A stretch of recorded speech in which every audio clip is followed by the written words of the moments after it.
orang buru di wilayah ini adalah wilayah adat.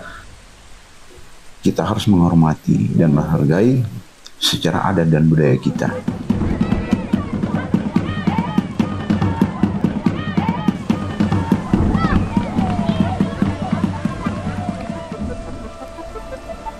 Saya atas nama Raja Fugi, nama Jamal Soel. Saya selaku Raja menjaga tatanan adat dan budaya serta hasil-hasil yang ada di wilayah ini. Kali ini sebenarnya tujuannya simpel. Kita ingin melakukan eksplorasi alam bawah laut di Pulau Buru Selatan atau tepatnya di Kecamatan Kepala Madan.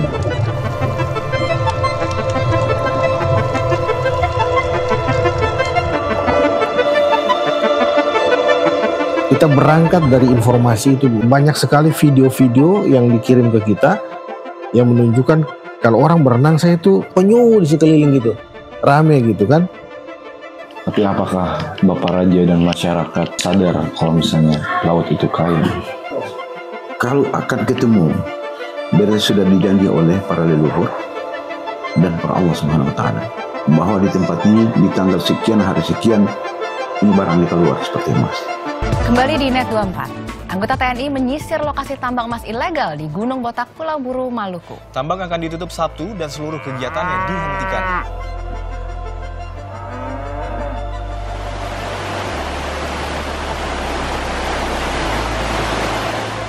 Pulau Buru ini selalu hangat dengan isu emasnya, tapi dia terletak di Buru Utara.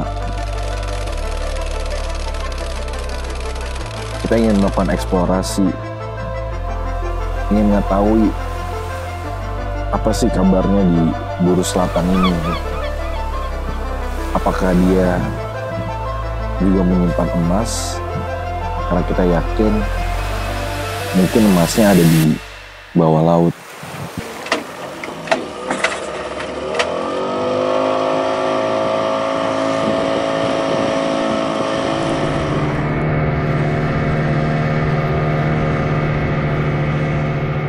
Saya cerita dari awal itu, pada saat itu saya jalan sekitar jam 2 malam dari desa keluar.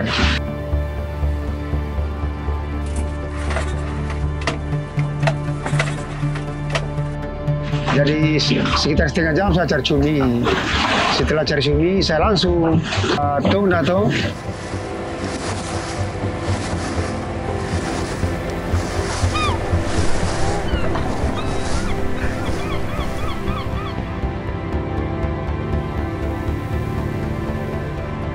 Kan itu lumba-lumba itu, kalau lumba-lumba yang berbintik-bintik putih itu pasti ada ikannya.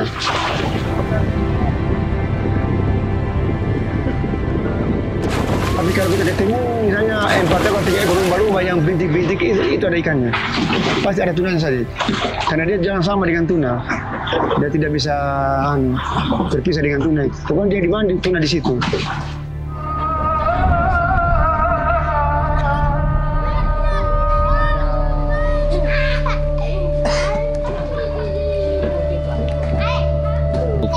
Hasil tangkapan sih kalau saya lihat sebenarnya masih banyak sih, cukup banyak. Tapi dari hasil wawancara yang biasanya saya diskusi sama nelayan itu, biasanya kata nelayannya itu udah berkurang katanya.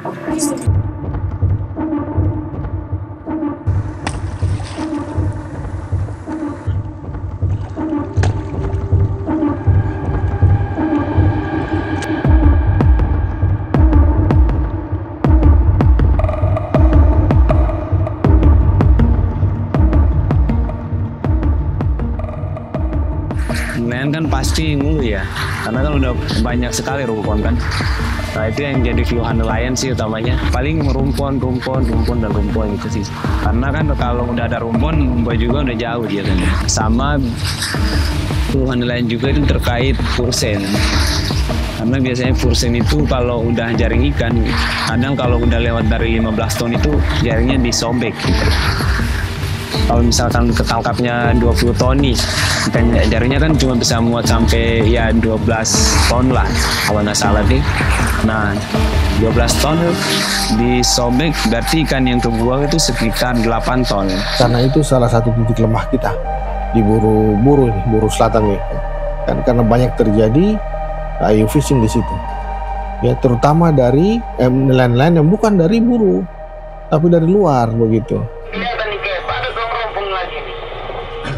Iya, jangan terlalu jauh dulu dari rompong itu, kasih ikat dulu.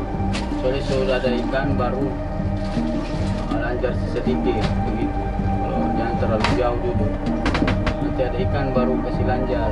Di situ tuh kan orang dari Manado kan, Buton ya, Sulawesi Tenggara kan dekat situ kan, itu tempat eksploitasi usus sarang tuh. Mereka terobsesi dengan sumber daya ini ya, sebagai sumber ekonomi, sumber kehidupan.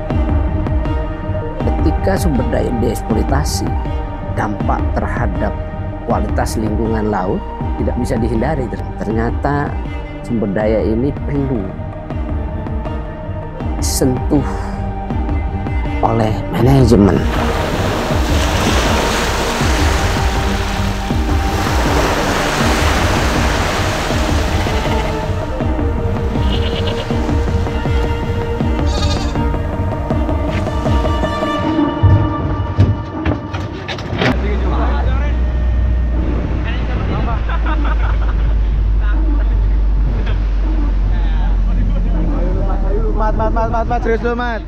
Dari ekspedisi kami kali ini sebenarnya merupakan survei awal dari titik-titik potensi kawasan konservasi berikutnya. Kemarin kita melakukan pertemuan dengan Bapak Raja. Kami diingatkan bahwa memang betul di sana itu ada buaya dan jumlahnya nggak sedikit gitu. Kita berpisah dari rombongan yang lain. Jadi kita sini berempat dengan satu si bapak yang nemenin Bapak Raja tadi. Nggak tahu kita dibawa kemana. Ini bisa dilihat kanan kiri itu rawa semua. Nah, yang mana katanya rawa itu? Jadi tempat hidupnya para buaya di sini. Buaya itu dia makan manusia berdasarkan kesalahan. Kalau tidak ada kesalahan, tidak mungkin buaya itu memakan manusia. Karena kalau di Laut Fogi, ya itu saya kaji dari sejarah saja. Laut Ketuhanan Fogi itu di zaman dulu dilindungi oleh orang-orang sakti. Berarti kalau dilindungi oleh orang-orang sakti, berarti di bawah ada hasil.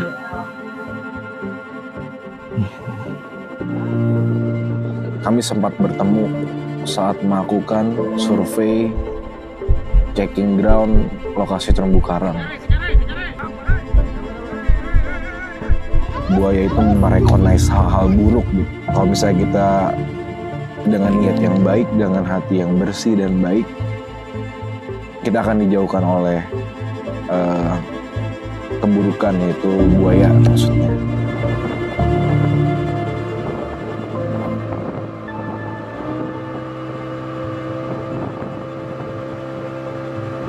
Alangkah baiknya kita berdoa bersama. Berdoa menurut agama dan kepercayaan masing-masing dipersilahkan.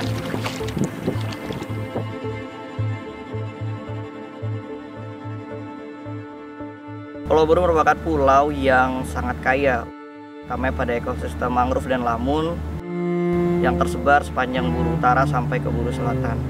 Tim kami sudah melihat bagaimana sebaran-sebaran yang ada di Pulau Buru ini, dan sebaran yang sangat luas serta padang lamun yang sangat luas tentu saja menjadi ekosistem yang sangat baik untuk Indonesia.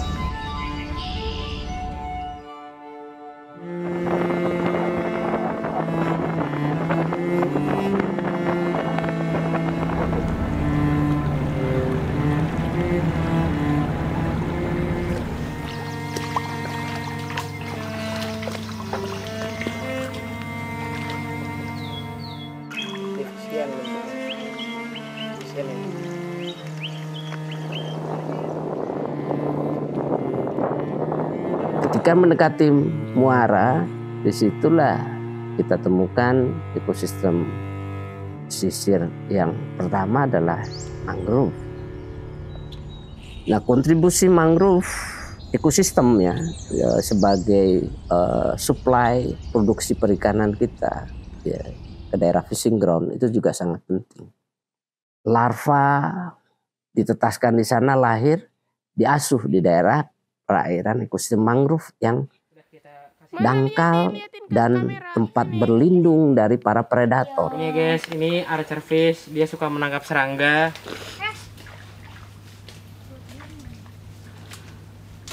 Sejauh ini kita sudah menemukan beberapa jenis spesies mangrove yang kita temukan selama kita melakukan sampling.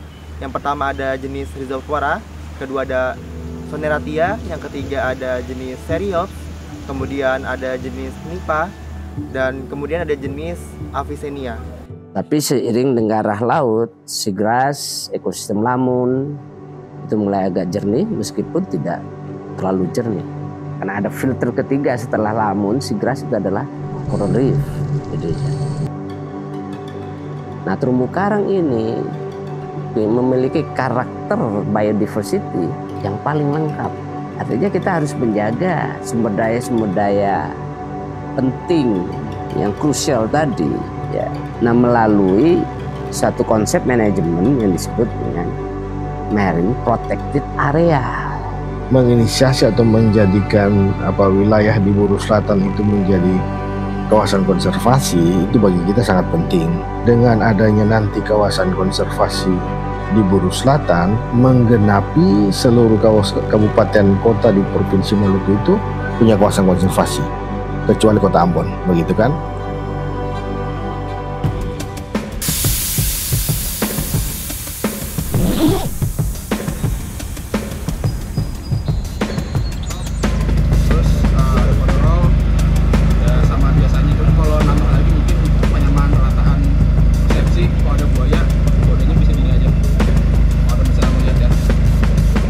Yang kami harapkan untuk petualangan kami di ekspedisi 18 eksplorasi Buru Selatan ini adalah kami ingin menemukan dan menggali keindahan dan harta yang ada di bawah laut Buru Selatan.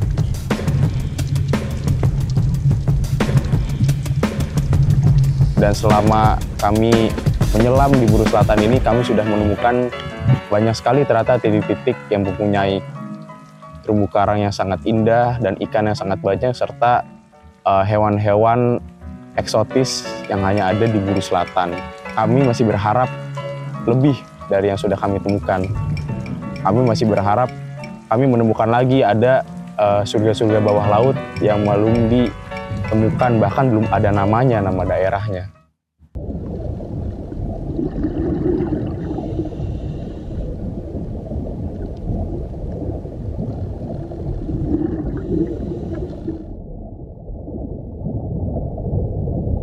Pulau Tomahu itu yang terbaik sejauh ini selama 10 penyelaman. Kita menemukan site di mana terumbu karang itu tumbuh dengan bahagia ya, karena di sana sangat rapat, warna-warni, dan alhamdulillah ikan-ikannya juga banyak. Itu ada 2 site kemarin kita ambil, bagus juga. Konturnya unik. Dia wall, bisa dibilang wall, hampir 90 derajat lah.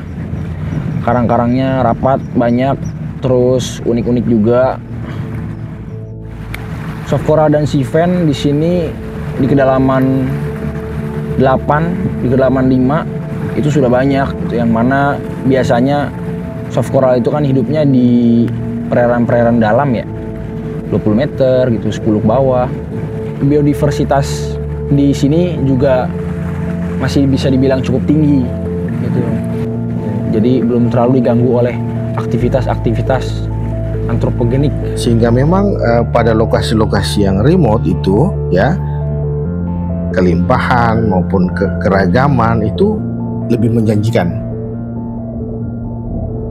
Ya kan, karena biasalah, karena belum banyak dijangkau orang. Di hampir seluruh titik penyelaman yang kami lakukan, itu kami menemukan beberapa jenis spesies-spesies yang memang baru pertama kali kami lihat. Contohnya kelas Ascidians atau dari film Chordata, kami menemukan ada spesies Liosina paradoxa di sini yang memang baru pernah kami lihat, ataupun beberapa jenis spons baru yang memang belum pernah kami lihat sebelumnya. Jadi, di mana dia memiliki peran untuk menyaring bahan organik dan juga nutrien yang ada di laut. Hal ini menurut kami selaras dengan keindahan bawah lautnya yang masih terjaga dan juga kelimpahan makrobentos yang membuat kesehatan sebaran terumbu karang dan juga biota asosiasi di Pulau Buru Selatan terjaga dengan baik. Kalau itu rusak, fungsi yang tadi sebagai spillover ya akan terhambat. Nah, kalau spillovernya terhambat, bagaimana ikan itu tersedia di sana?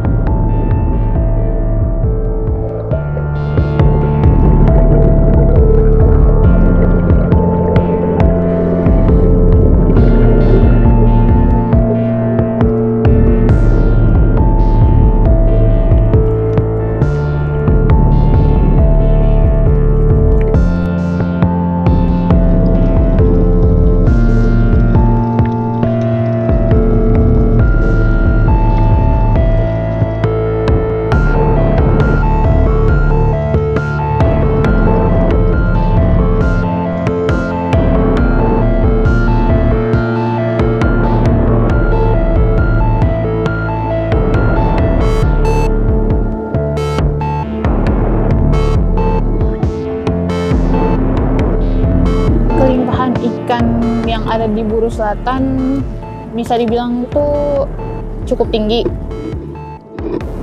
Dari setiap penyelaman kita pasti selalu nemuin ikan yang banyak ragamnya, jumlahnya juga banyak.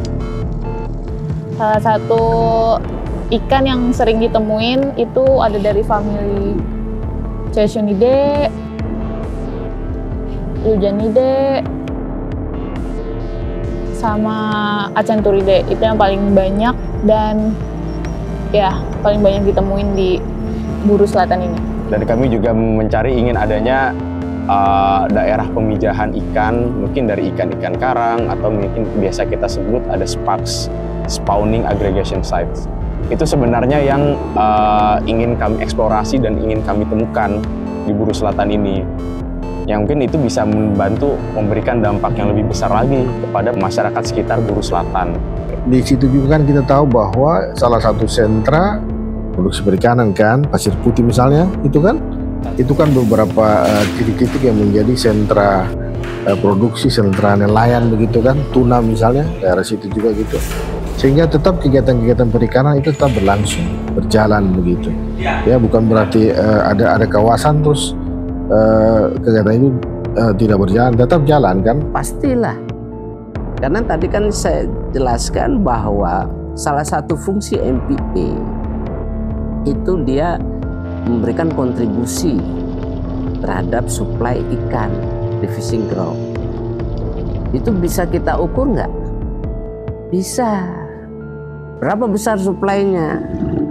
Ya, ada beberapa metode yang dikembangkan. Baik itu dengan pencacahan langsung maupun dengan cacah konversi terhadap luasan mangrove, luasan terumbu karang, luasan lamun. Ikan yang dihasilkan dari MPA yang boleh ditangkap berapa? Itu yang disebut dengan perikanan terukur. Sehingga nelayan nanti sudah ada stoknya. Ya. Bahwa yang boleh ditangkap itu sekian ton misalnya untuk daerah ini.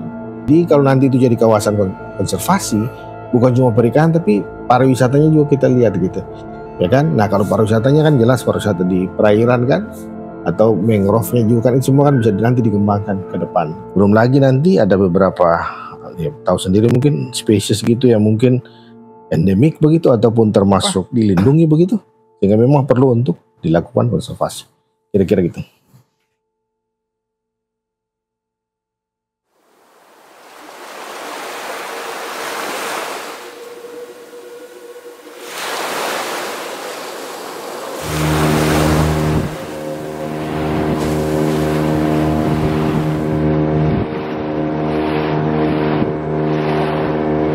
Jadi daerah kami dan khususnya itu di Kabupaten Kemudian di Kabupaten Buru Selatan itu ada di 2 desa yaitu yang saat ini yang kami lakukan itu setelah kami berkoordinasi dengan pihak WWF, itu salah satunya pantai harus tetap bersih, pantai harus terjaga dari segala bentuk sampah yang ada.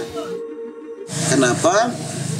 Karena dengan sendirinya penyu ini bagi generasi yang muda yang saat ini bisa tahu betapa pentingnya penyu belimbing, betapa pentingnya penyu-penyu lainnya, sehingga dengan sendirinya generasi ke depan bisa melanjutkan apa yang diinginkan oleh pemerintah dalam hal ini, supaya penyu belimbing dan lainnya supaya bisa dapat berkembang biak di desa kami dan selalu dijaga dan dirawat sebaik mungkin.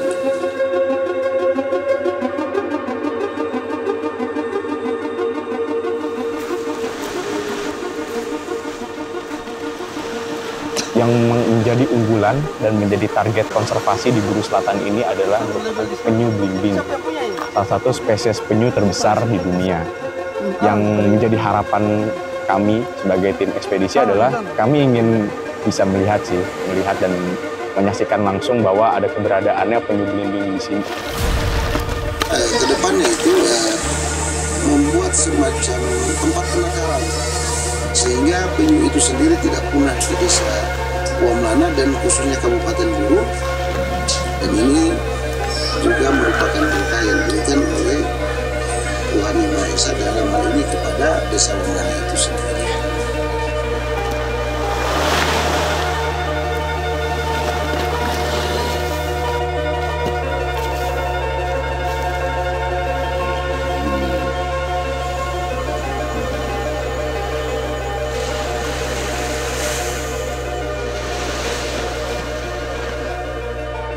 Ini menjadi pertimbangan utama ya di dalam perlindungan kawasan.